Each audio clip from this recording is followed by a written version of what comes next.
Swinwood. Je voudrais maintenant donner la parole à l'avocate Anna Garner des États-Unis d'Amérique.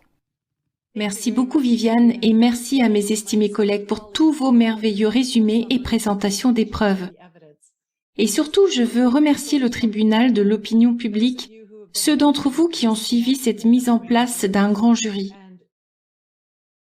Nous devons vous dire que les experts qui se sont présentés, les médecins, les scientifiques et les chercheurs, les économistes, chacun d'entre eux a pris des risques pour faire cela.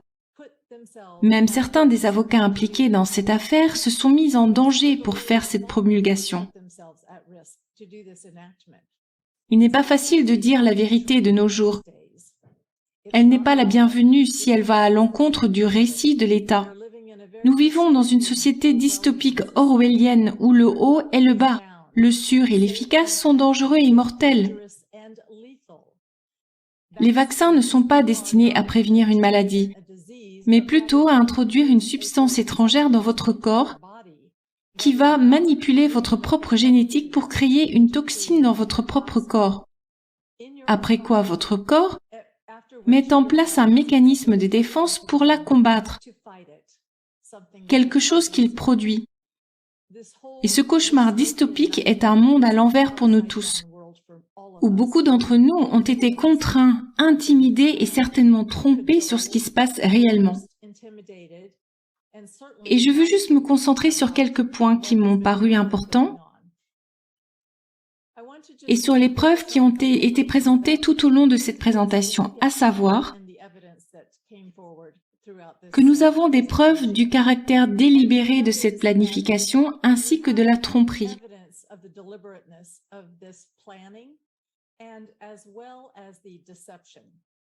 Et ce sur quoi je veux me concentrer pendant quelques minutes, c'est le changement de vocabulaire qui s'est produit, qui leur a donné l'élan et qui a donné aux têtes parlantes, aux, je cite, aux organes d'information de confiance faisant autorité, un vocabulaire similaire qui, répété assez souvent, semblait être vrai. Et nous devons être conscients de la supercherie qui s'est produite avec le langage qui a été promu pendant tout cet événement. Je ne l'honorerai pas en l'appelant une pandémie, c'est la première falsification d'un mot qui s'est produite ici. Dans le monde du Corona-19, dans lequel nous vivons aujourd'hui. Le mot pandémie a donc été adopté par l'Organisation mondiale de la santé qui, soit dit en passant, est une sous-agence des Nations unies. Et cela va devenir significatif dans quelques instants, mais l'Organisation mondiale de la santé a décidé de changer la définition de la pandémie. Pandémie signifiait auparavant une maladie grave, mettant en danger la vie du malade et ayant atteint une large dispersion géographique. Ils ont éliminé les mots maladie grave et maladie, de sorte qu'il ne s'agissait plus que de la dispersion géographique d'une maladie. Ils ont également introduit le concept de nouvelle maladie. Or, nous savons, grâce à nos experts et à la recherche, que le coronavirus n'était pas du tout nouveau, si tant est qu'il existe. Nous ne savons vraiment s'il s'agit de bribes de matériel génétique généré par ordinateur ou s'il s'agit d'une bribe d'un véritable virus qui existait auparavant et qui a ensuite été manipulé pour inclure d'autres types de virus. Cette question fait l'objet de nombreuses discussions, mais elle n'est pas essentielle, si ce n'est qu'il s'agit d'une maladie créée par l'homme, ce qui est significatif, et il semble qu'elle ait été créée par l'homme dans les laboratoires de Wuhan, qui ont été financés par le groupe d'Anthony Fauci, l'Institut national des allergies et des maladies infectieuses. Nous avons donc modifié la définition du mot pandémie avant tout. La raison pour laquelle cette modification a été importante est qu'elle a permis à l'Organisation mondiale de la santé de déclarer une urgence de santé publique de portée internationale, ce qui, comme l'a dit Rainer Fullmich, se traduit par l'acronyme FAKE, ce qui veut dire faux. Une fois que l'Organisation mondiale de la santé a eu les moyens de déclarer le FAKE, les pays et les États américains lui ont emboîté le pas et ont déclaré leur propre urgence de santé publique. Cela a permis de transférer beaucoup de pouvoir depuis le législatif vers l'exécutif. Et dans les États les plus oppressifs et tyranniques, les trois composantes du pouvoir en Amérique ont fusionné en une seule, l'exécutif.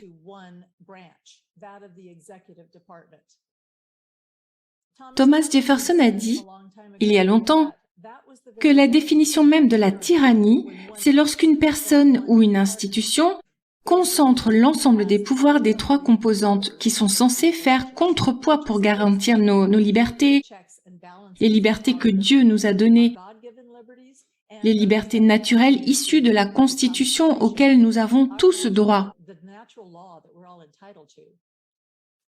La pandémie a donc été le premier abus de langage. Le deuxième, laissez-moi juste jeter un œil rapide à mes notes, a concerné les cas Covid. Qu'est-ce qu'un cas précisément? Si vous vous rendez sur le site internet de votre département de la santé, celui de votre État, vous verrez qu'il n'y a pas de définition pour un cas, parce qu'ils ne veulent pas vraiment que vous sachiez ce que c'est. Ce qu'il s'est passé, c'est que le CDC, avant même l'apparition du test PCR, a créé une nouvelle définition de ce qu'est un cas. Et le test PCR tel que conçu par Drosten a permis de générer beaucoup de peur autour d'une personne déclarée comme un cas. Auparavant, jamais dans l'histoire de la médecine, un cas n'avait été autre chose qu'une personne manifestement malade. Un cas, c'était quelqu'un qui était malade, qui avait des symptômes et qui était peut-être contagieux. Mais aujourd'hui, un cas correspond à un test PCR positif. Nul besoin d'avoir des symptômes, car ils ont également inventé un nouveau mot pour désigner une personne en bonne santé. Ce nouveau mot, c'est un porteur asymptomatique ou une personne asymptomatique, qui a donc la possibilité de vous transmettre une terrible maladie, même si elle doit faire un test PCR pour savoir qu'elle est malade. Or, elle n'est pas malade, elle est en bonne santé. Ils ont donc déformé le langage de manière à le rendre trompeur, et pour qu'il suscite beaucoup de peur et d'anxiété psychologique. Il y a donc la définition originale d'une pandémie, puis celle d'un cas obtenu à partir d'un test frauduleux, qui, selon son inventeur Kary Mullis, lui-même n'a jamais été conçu pour diagnostiquer quoi que ce soit, et n'était pas destiné à déterminer si quelqu'un était infectieux ou non. Il était utilisé initialement pour amplifier de minuscules quantités d'ARN ou d'ADN, principalement dans le cadre d'enquêtes criminelles, pas pour faire des diagnostics. Ce test PCR a donc été détourné pour susciter une grande peur et pour permettre de redéfinir ce qu'est un cas. Et c'est sur cette base que nous ont été présentés ces chiffres tous les jours à la télévision, issus du département des statistiques de santé de chaque État et de chaque pays. Oh, il y a 1000 nouveaux cas aujourd'hui. Non, il y a eu 90% de faux positifs, parce qu'ils testent des personnes en bonne santé. Et c'est surtout cela qui fait grimper les chiffres, la manière dont ils utilisent les tests, en termes de nombre de cycles d'amplification avec un doublement à chaque cycle, participe également à augmenter le nombre de faux positifs.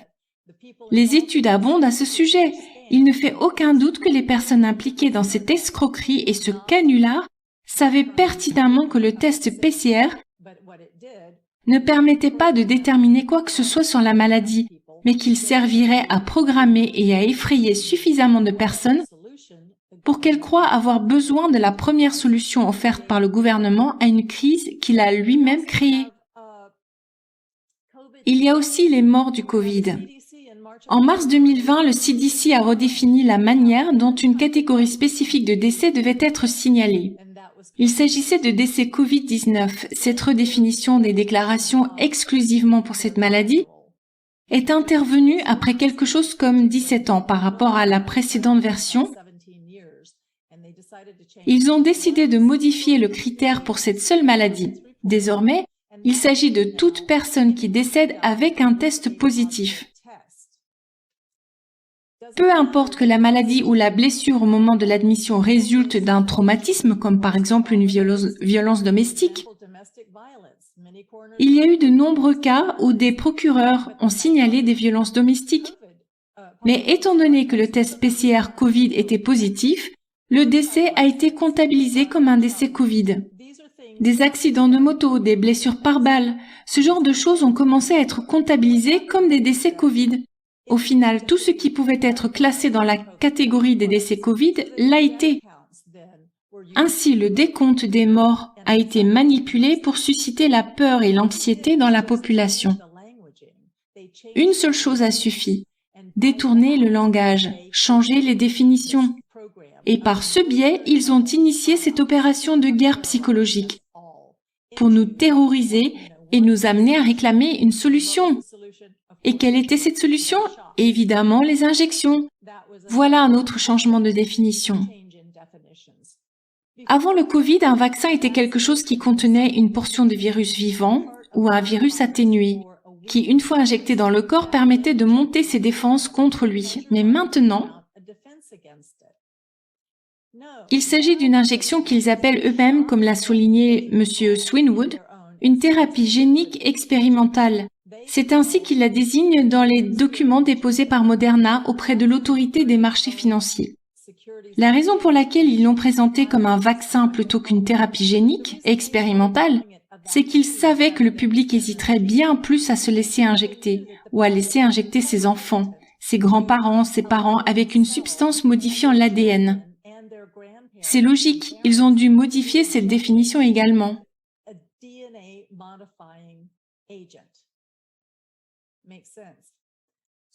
Au final, ils nous ont manipulés avec tous ces abus de langage.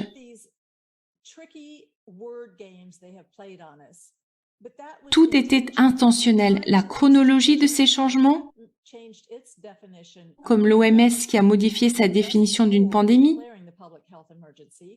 juste avant de déclarer l'urgence de santé publique, il y a un moment où de nombreux pays avaient déjà agréé des contrats juteux avec Pfizer et d'autres fabricants. Ils ont changé en mars 2020 la définition du CDC pour désigner un cas. Il ne nous a jamais été défini autrement que par un test PCR positif. Il n'y a aucun autre critère, aucune corrélation clinique, aucun symptôme nécessaire. Cela montre une collaboration délibérée, intentionnelle et de nature criminelle à l'échelle mondiale. Nous ne pouvons pas l'ignorer. George Orwell l'avait prédit et c'est ce que nous vivons en ce moment même.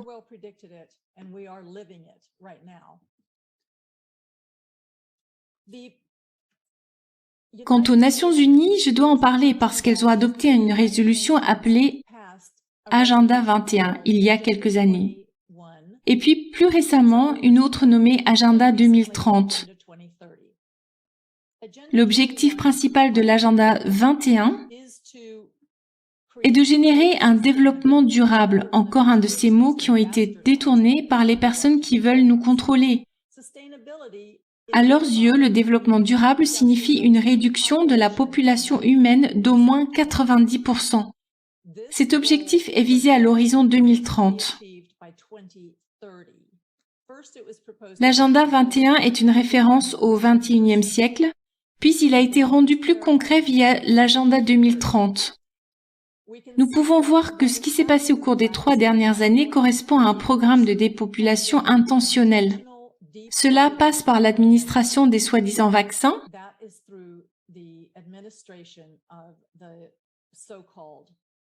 ces injections expérimentales qui ont d'abord été administrées à ceux qui sont en première ligne et à nos militaires. Elles ont été imposées par des États qui voulaient que tous les employés s'y soumettent. Elles ont été imposées aux enseignants pour les personnes qui souhaitent décrocher un emploi dans certains secteurs de l'économie.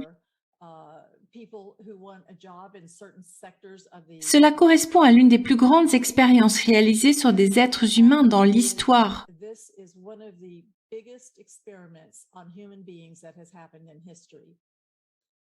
Pfizer s'est lancé dans ces essais sans test adéquat préalable, sans test sur des animaux et en ne testant que des personnes en très bonne santé par rapport au groupe de contrôle, lui-même composé de personnes en bonne santé qui ont reçu des placebos. Les premiers sujets humains de l'expérimentation ont reçu une certaine version du vaccin ARNM. Maintenant, cet ARNM était-il le même que celui contenu plus tard dans les flacons de Pfizer et Moderna? C'est une autre question et un sujet à creuser, mais une version d'ARNM a été injectée aux volontaires qui ont participé au lancement de cet essai.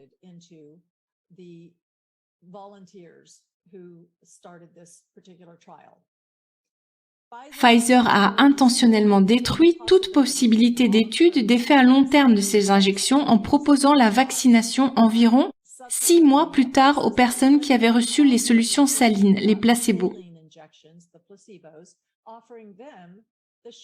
Il n'y a donc plus désormais d'études à long terme sur les effets secondaires,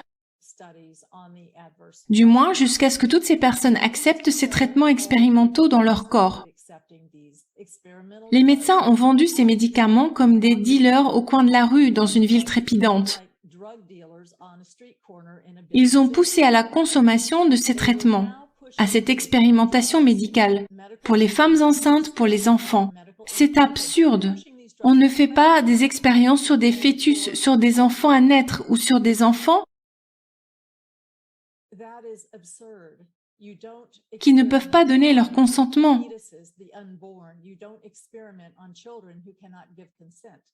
Il s'est avéré en fait que ces personnes n'étaient pas en mesure de fournir un consentement éclairé puisqu'il n'y avait pas suffisamment d'informations à ce sujet.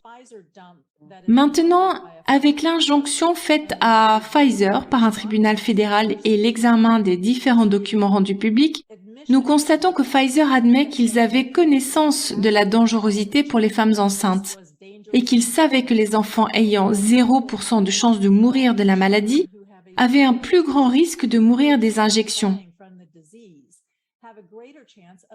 Comment quelqu'un donnerait un tel produit à son enfant en sachant cela?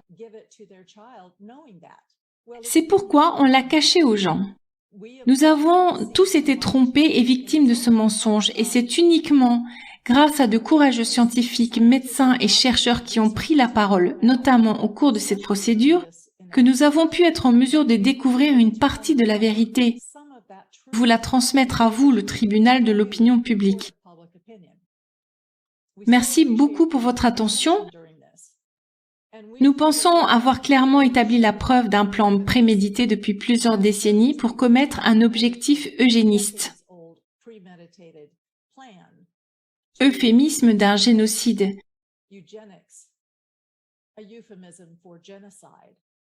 Et comment s'y sont-ils pris? Grâce à ces injections qui tuent un grand nombre de personnes et en mutilent un plus grand nombre encore par leurs effets. Ils le savaient, Pfizer avait quelque chose comme 19 pages d'un document en petits caractères montrant tous les effets indésirables, à commencer par la suppression d'un gène, qui ne se produit normalement qu'avec des anomalies congénitales, en passant en revue, bien sûr, tous les problèmes cardiaques dont nous avons pris connaissance, avec ces athlètes tombant sur le terrain, ces jeunes hommes qui meurent, ces pilotes qui font une crise cardiaque peu après l'atterrissage de leur avion, et cela peu après avoir été vaccinés. Nous savons maintenant, ça commence à sortir et le narratif s'effondre, ça c'est une bonne nouvelle. Mais nous devons tenir ces gens pour responsables. Il s'agit d'une conspiration criminelle préméditée pour non seulement endommager et affaiblir l'armée des États-Unis, mais aussi pour ceux qui se trouvent en première ligne, les enseignants, les parents, les étudiants et surtout les jeunes. La part la plus horrible de ce crime contre l'humanité a été l'expérimentation sur nos enfants et sur les enfants à naître. Cela devrait donner la volonté à tous les parents de se dresser et de dire « Plus jamais ça! Je ne permettrai pas que moi-même ou un membre de ma famille se fasse injecter des dispositifs expérimentaux. » Nous avons montré que le véritable fondement de ce mensonge est le test PCR. Cela a été discuté en détail et je ne vais pas y revenir. Nous savons que les 2 semaines pour aplatir la courbe étaient un mensonge. Alors que nous disions 2 semaines, c'est pas grand-chose. Je peux bien accepter 2 semaines de distanciation sociale, où je reste à la maison, je travaille à domicile, je n'envoie pas mes enfants à l'école, pour surmonter cette maladie, quelle qu'elle soit, parce qu'aucun d'entre nous ne savait à l'époque si elle était grave ou non. C'est comparable à la grippe saisonnière, comme l'a dit l'un de mes collègues. Et par ailleurs, Fauci a recommandé aux hôpitaux des protocoles dangereux qui garantissaient que si l'on était admis avec un diagnostic de Covid, on recevrait un traitement qui nous laisserait peu de chances de quitter l'hôpital, sauf les pieds devant. Fauci a recommandé le Remdesivir comme traitement standard sur la base de 2 études réalisées dans des conditions de conflit d'intérêts. La première avait été financée par l'Institut national des allergies et des maladies infectieuses. Et la seconde par Gilead, qui est le fabricant du Remdesivir.